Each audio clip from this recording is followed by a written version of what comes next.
In 2020, I actually signed up for over 15 bogus small business loans, and since I'm already going to jail, it's time to tell my side of the story. Now, this scam started out like any other good scam. An error from the government, an opportunity for me. There was a form that you could fill out online, and it would ask you 3 questions. It would ask you, do you own a small business? You would check yes. Then it would ask you if you want $10,000. You check yes. And then it would say, do you promise you own a small business? And then you check yes again, and boom, 10,000 bucks. Now, this process was like taking candy from a baby. So once I got the 10,000, I did the right thing and I told everyone I knew about. Now, at first, people were skeptical. They said, Drake, what do you mean you just answered 3 questions and then $10,000 appears in your account? But I assured them it was legit. So next thing you know, I was signing everybody up. I was taking their information, signing up for this loan, and then I was giving them $50 out of the $10,000. And until things went wrong, like really wrong, everybody was happy. And to be honest, no problems really occurred until they realized that, hey, maybe this Drake guy isn't a trapdoor salesman. Now, in my defense and everyone else's defense who had taken this opportunity, what else were we supposed to do? Big Brother had came down, locked us down, and told us we couldn't make any money. We were just doing what we had to do. I'm just glad I got to come on here and tell my side of the story. It's been real, and I will see you in 3 to 6 years. These PPP loan lists are making Americans panic, and so many Americans out here are running around because they're afraid their name is going to be on that list, and they're either going to get arrested or they're going to owe all this money back.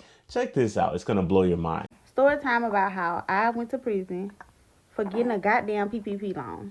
Okay, so I'm just going to start from the beginning when I got indicted. It was March 15, 2023. Me and my husband had just left from going out to eat because my son recently had like a kidney surgery or whatever, and we had been in the house. We've kind of been stressing and whatever. We sitting in the car chilling, and a car pulled up, and my husband like, who the fuck this is pulling up in my yard? I'm like, I don't know. Shit, you know how they be tripping. You know them young niggas be paranoid. I look at my husband, he look at me. Shit just started getting weird. Okay, then after that, they come to my door and they give me a piece of paper. They say, oh, you just got a PPP loan. You're just gonna have to pay it back. I opened up the goddamn envelope and it say, Samari and Kingston versus the United States of America. I could have lost my motherfucking mind. Mind you, I have a real business.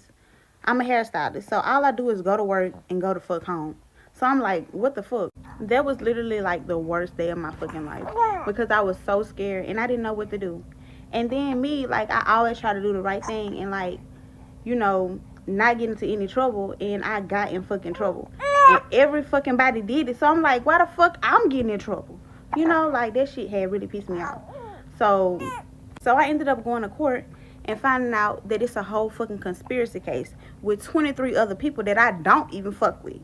I was scared as fucking court, didn't know what the fuck was going to happen, but I ended up getting a little bun, so I was able to go home. PPP loan came back to bite me in the ass, y'all. These folks want me to pay them so much money, and to think that I thought I was actually doing something right. You know how you be out here, and you be trying to figure out, you know, what your next move gonna be and how you gonna make it happen. And then when something like that comes along, it kind of puts you in a trance like, damn, this is actually something that I can actually get. Now, keep in mind, I do have a business, you know. And I thought, I guess the person who did my paperwork kind of screwed up. And, man, I'm put in a position where I either have to pay a lot of money or I could be going away for a while. And I never wanted that to be the case, you know. Man, that PPP loan was something, man. It was like a breakthrough for you, you know, when you were struggling and not knowing the outcome. So anybody who think that they got away with that shit,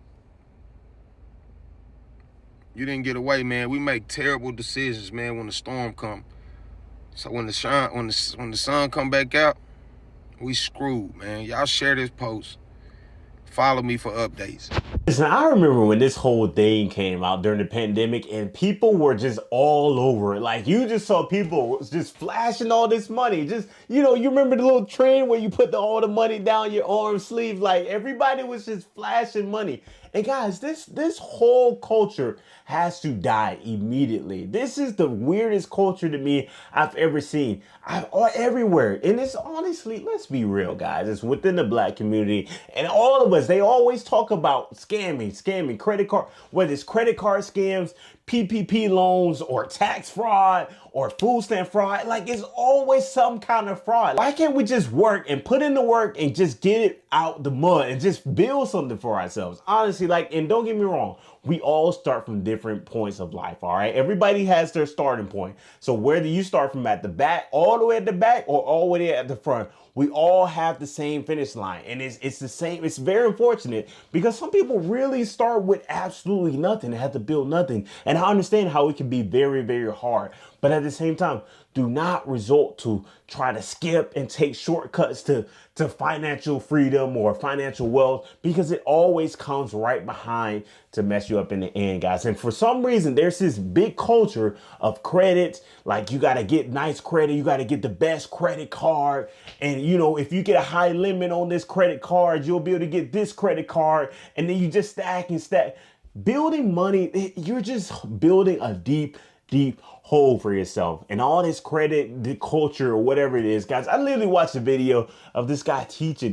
Mind you, he's only like 19 years old. He's teaching all these people. He's like, oh, follow me. I got this course on here. You can get this kind of credit card, and you can get funded by doing all these quick steps. This is going to really destroy so many people's lives. And it's really unfortunate to see that people are coming back and getting fined. They're getting fined. They have to pay all this money back, or either they're getting arrested, or something bad has happened to them to the point to where it's kind of too late for them to really recover from the situation, because they already don't have the money as it is. And now they got to cough up the money that they didn't have, or whatever they got accused for in the beginning, guys. And it is very unfortunate, man. Like, why can't we just work? I don't know. And this is all a result of fast money. This was one of the first videos I made when I came back to making YouTube videos.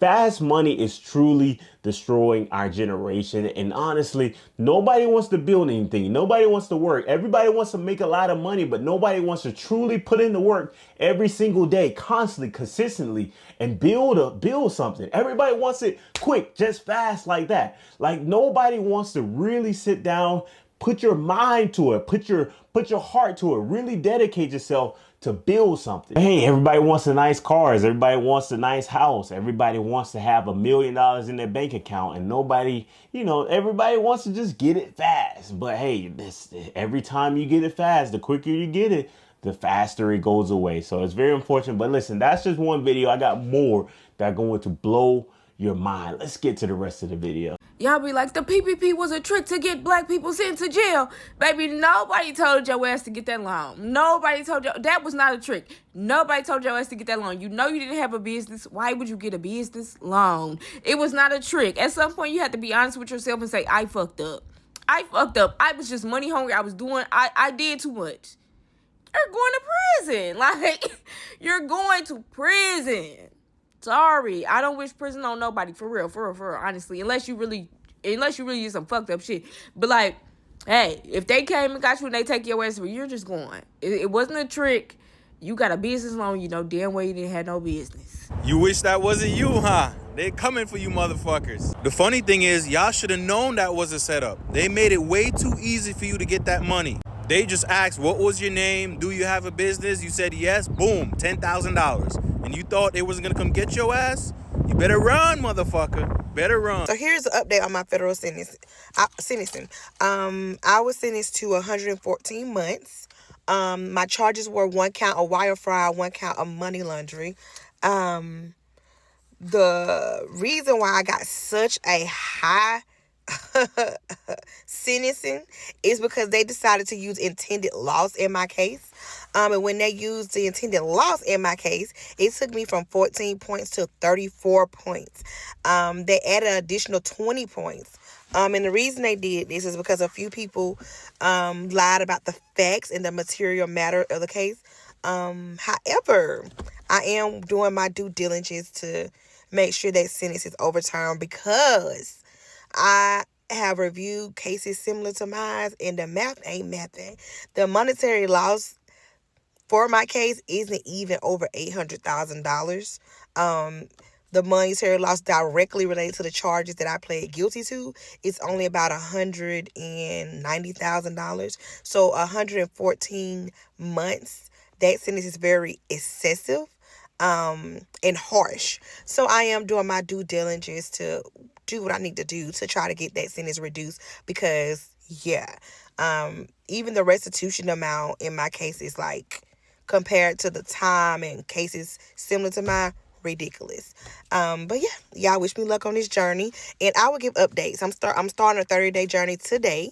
I'll post some updates later on tonight with what I'll be doing. So y'all follow me as I prepare to go to the federal penitentiary and to give y'all updates on the status of this case and its sentence overturning. But yeah.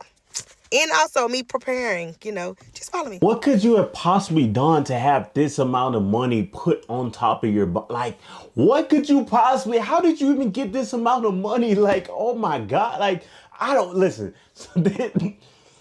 this generation has really evolved. Like we've gone to different levels when it comes down to like money and credit and fraud and things like that. Like, listen, I understand. Like, don't get me wrong. I'm not trying to beat up on her or make it seem like, oh, she's dumb or anything like that. But what I am saying is, guys, what could you have possibly done to get this much money? Like PPP loans, I thought it was only $10,000. Like, let me know in the comment section. Could you get more than $10,000? Like, oh my God. She literally said that her damages were only $190,000. Only $190,000. I think that's what it was, or 109 or something like that. If you think something is too easy to be true, most likely it is always too easy to be true. Anything that you don't have to work for, anything that comes super easy, anything that you can get like this and you can snap your fingers and you get all this money very, very fast, is always not true. There's always something behind. There's always a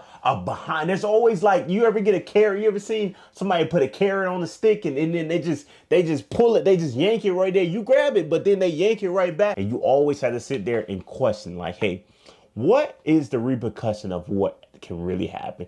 And always remember, there's a paper trail. The government is watching every single bit, especially now. They're looking back. They're digging in all these files now to get all this money back, because the country is falling apart. So they're trying to find every single bit of money that they can pull up and pull back into the government, guys. So listen, it's going to get very bad very, very soon.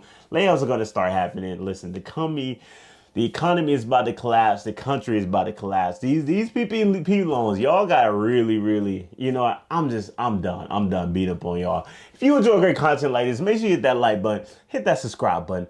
I'll see you.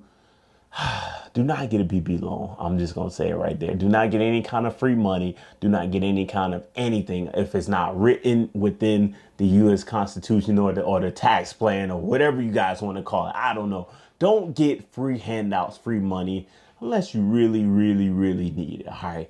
Please, for God's sake, do not commit fraud. All these credit cards, tax scams, all of that. Don't do it. All right. If you enjoy good content like this, hit the like button, hit the subscribe button. I'll see you next video. We out.